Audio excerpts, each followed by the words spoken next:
Hey, it's me, Kendra T, the SLP. One question that I've gotten several times in virtual speech therapy is, do you use physical activities, objects, pictures, and books, or digital pictures and books and objects, digital objects? These are my trusty USB drives. My answer is both. It's a great idea to have a digital and a physical option or options available for these reasons.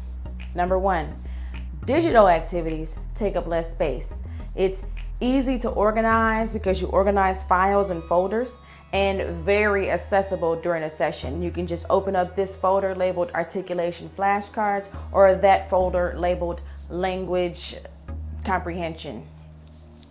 Again, all your digital activities are on a couple of flash drives versus your physical objects and activities, which you got to find somewhere to store those and keep them. Number two, some kids in the specialized classroom setting, or formerly called self-contained class, depending on where you are, they have increased attention and sensory needs, and they may not respond to digital activities. True story.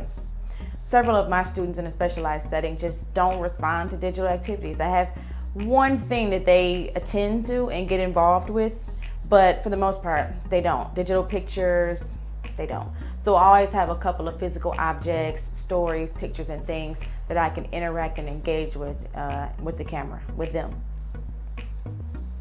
Number three, all kids get into a live show, right?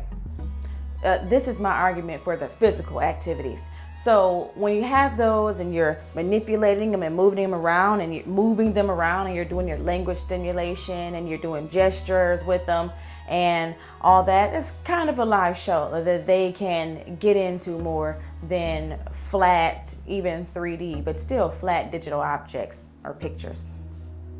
Number four, kids can also have physical objects similar to yours on their end that you all can use to target articulation, language stimulation, formulation, and just general play-based manipulation and things like that. So I have one of my students it's my school student, and I was seeing her at home during the shutdown.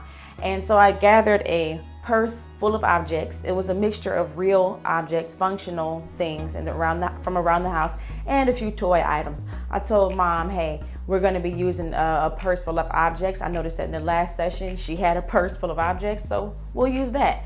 Go ahead and fill up her purse with things in her room, little toy objects or functional things like combs and other things. And I had the same thing on my end. So during our session, we would talk about opening, closing, going in, taking out. We would talk about putting on, taking off. What's that? What do you do with? And I would talk about my object. She would try to find something similar on her end or the same thing on her end and point and show me hers. And so that's how we used physical objects.